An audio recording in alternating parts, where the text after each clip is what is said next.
This is an HR program on demand, a living seed capsule of work life and workplace coming live from a rooftop in Stockholm, Sweden. It's me, Ann-Marie Andrich, and me, Katarina Berg. A vodcast, if you like, on HR, straight across the counter. Sponsored by HR The Real Deal, HR by HR for HR. Hello, Jana. Hello, Anne-Marie. Welcome back. Thank you. You've been with us before. Mm-hmm.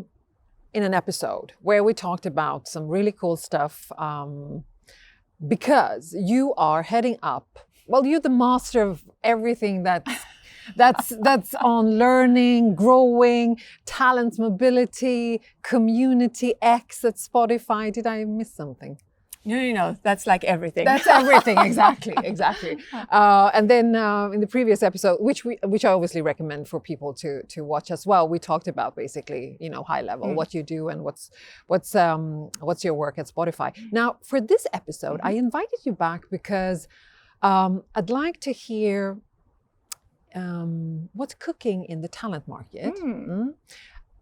Trends, top of minds for companies. I know that you also attended an HR summit quite recently. So would that be okay if I ask you a few questions? Of course. Wonderful. Okay. So first of all, let's start with the basics. You were in a summit that's called Talent Connect. Yes, exactly. What is Talent Connect? So Talent Connect is LinkedIn's yearly gathering where they gather somewhere around the world and they invite talent leaders, really, or HR leaders within the talent attraction, talent acquisition space, talent development. So it's a 2-day event, and this time it was in New York City. And there were talent leaders from 50 countries gathered there. So you go through a lot of keynotes and then breakout sessions during these 2 days, and then you problem solve together with all these talent leaders. So it's really a great way of networking, of getting some inspiration, and getting time to talk to other leaders and problem solve together. Excellent. Yeah. Beautiful. I also know that you're part of an advisory board. Yes, true, right. So the LinkedIn Learning's customer advisory board. So we meet virtually around the year, and then once a year we hopefully get together, and we usually then do that kind of before Talent Connect. So the LinkedIn Learning customer advisory board is a gathering of, let's say, 12, 14-ish talent leaders that gets to both share our challenge with each other, but above all, then share with LinkedIn Learning. And they kind of test their roadmap on us and their future offerings. Yeah, very interesting. Wonderful, great. Yeah. Perfect opportunity to, listen in, learn, get insights and inspiration. So was there a particular theme for the Talent Connect this year? So the overall headline was "Work Changes Today." Yeah, of course. Of course. Yes. I mean, everyone has been talking about the future of work, and the future of work is here now. So it changes today. So that was really the overall theme. And then I would say that the themes under that came out were around skills first, of course, skills-based organization. What is that? We talked about internal mobility, having a more agile workforce. How can we have people move around more in the company, build skills, and stay relevant? Leadership was also one theme, one very clear theme, the new type of leadership that's needed. And then, of course, AI, generative AI specifically, on top of all this, how that kind of powers the workforce. So those were a few very clear themes. Exactly. And then is there anything that you can share on the speakers? Who were there? Right. Yeah. So it's good. So kind of the agenda for the day is a couple of keynote speakers in the beginning of the day and at the end of the day, and then breakouts in between. Right. So breakouts that are divided into kind of attraction and hiring, career development, those types of teams. Right. So those kind of 2 tracks. And then the speakers were Jacinda Ardern. Fantastic. Wonderful. The former Prime Minister of New Zealand. Right. And she talked a lot about leadership, the new type of leadership that's needed. but the fun thing is that she came back to that the new type of leadership is really not the new type of leadership. And she's really said that what we teach our kids is actually what we need in our leaders today in this ever-changing world. We need kindness, we need curiosity, brave and vulnerable leaders, and resilient leaders. So that was really a gem to hear her talk. Yeah, I can imagine. Yes. And then Ryan Roslansky, the CEO of LinkedIn, talked about all the LinkedIn data they have around the changing world of work.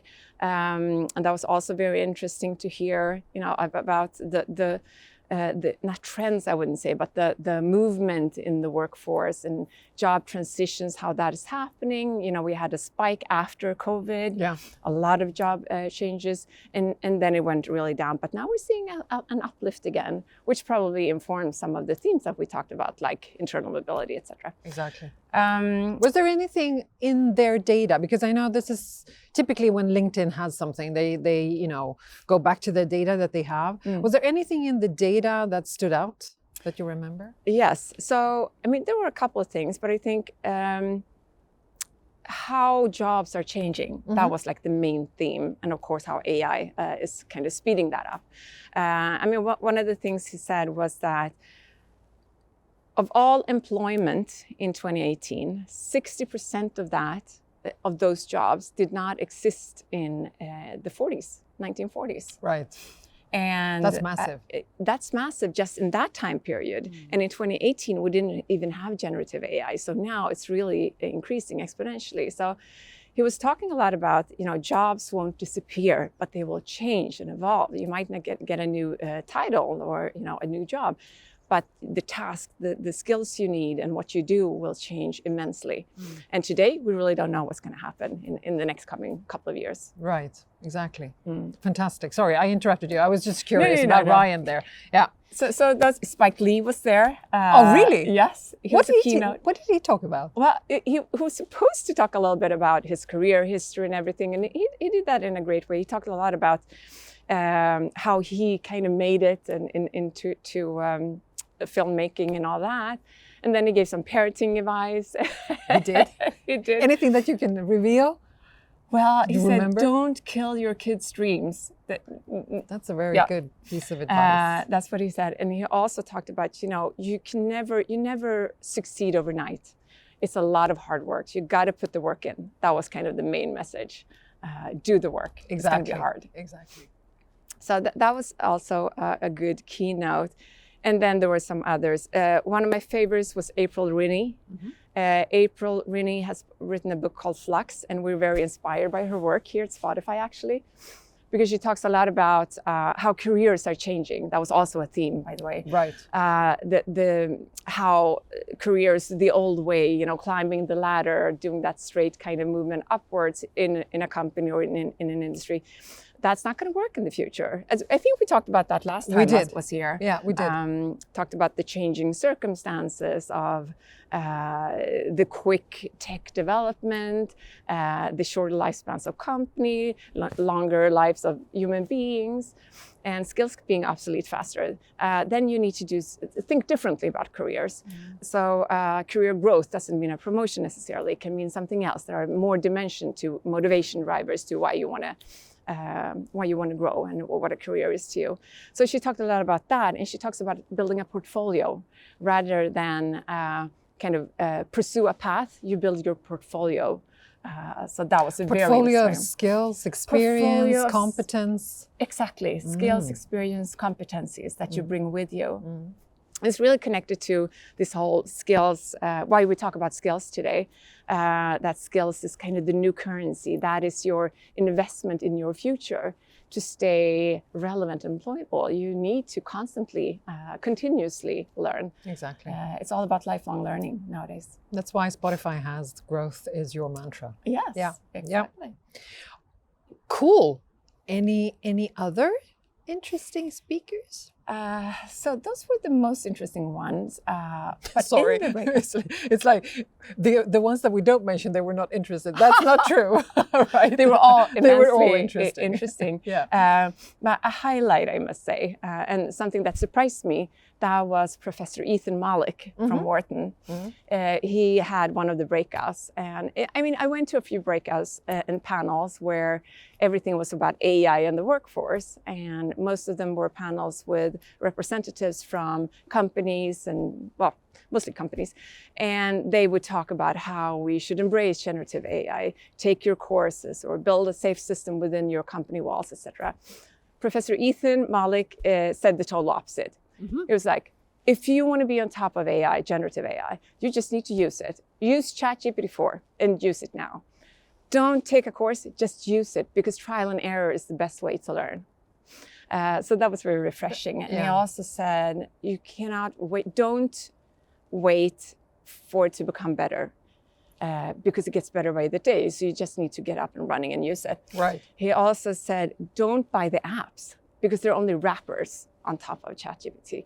So that's going to slow you down. So just use it as it is today. Great piece of advice. Great piece of advice. Yeah. Wonderful. Thank you so much, Johanna. Very inspiring. I can imagine super intense also to be and trying to figure out, which breakouts to choose and so forth. How do you do that? Do you choose them by preference, role, passion, interest? All of that, I would say. Okay. No, but you choose them out of preference, so that they follow kind of the themes that I talk about: internal mobility, skills first, AI, etc. So you kind of pick and choose, or attraction and hiring, by the way. So you choose them out of interest and what's relevant to you. Wonderful. Now, if you zoom out now, you've been there for a few days, you've digested the content and all of the insights and learnings. What sort of stood out? What do you take with you?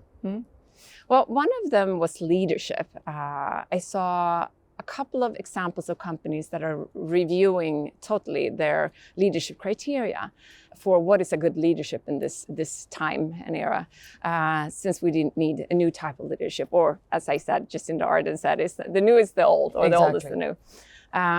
So that was really interesting to see. And then when it comes to skills first, I think it was very, very interesting to hear how all companies are pretty much in the same boat.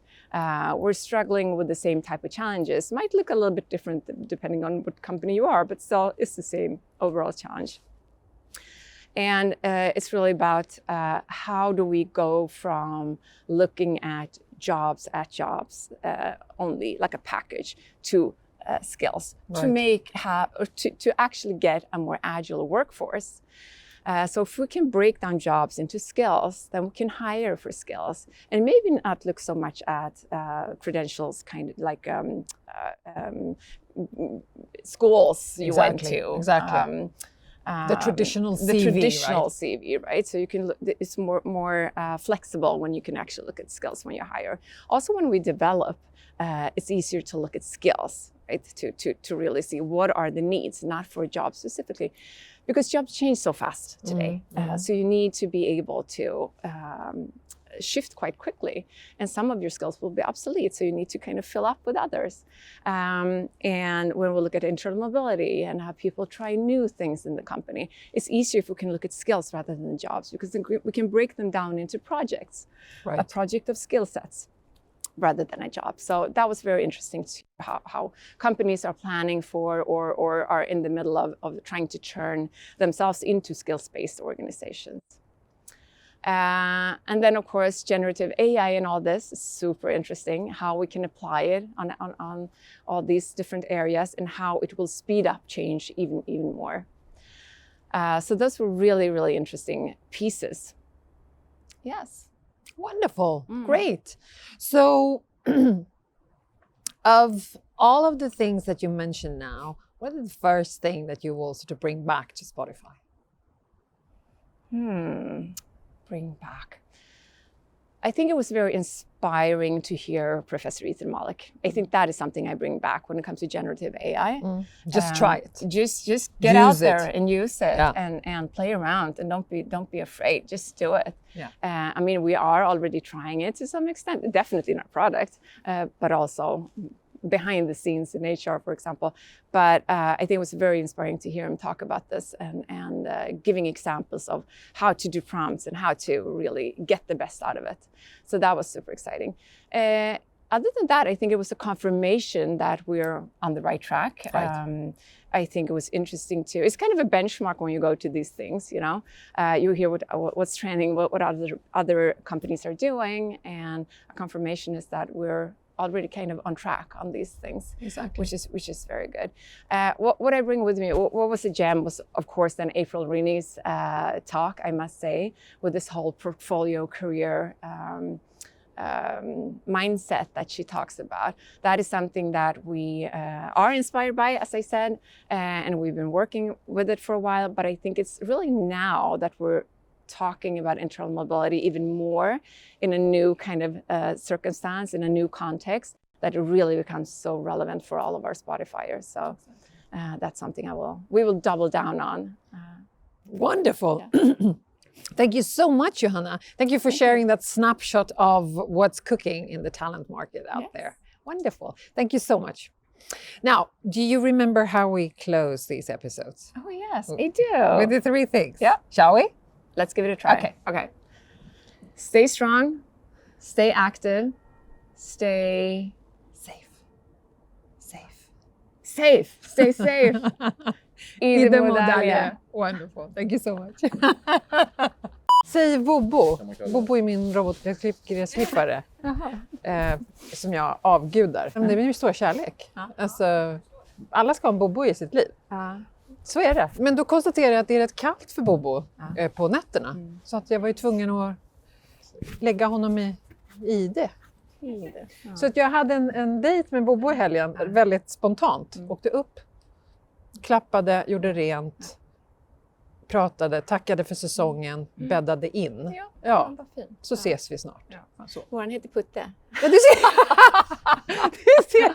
Han har ett litet hus, ett litet hundhus. Fast på vintern måste man ju faktiskt ta in honom. Ja, men har ni tagit in Putte? Svärfar har gjort det. Vi har delat. Du ser.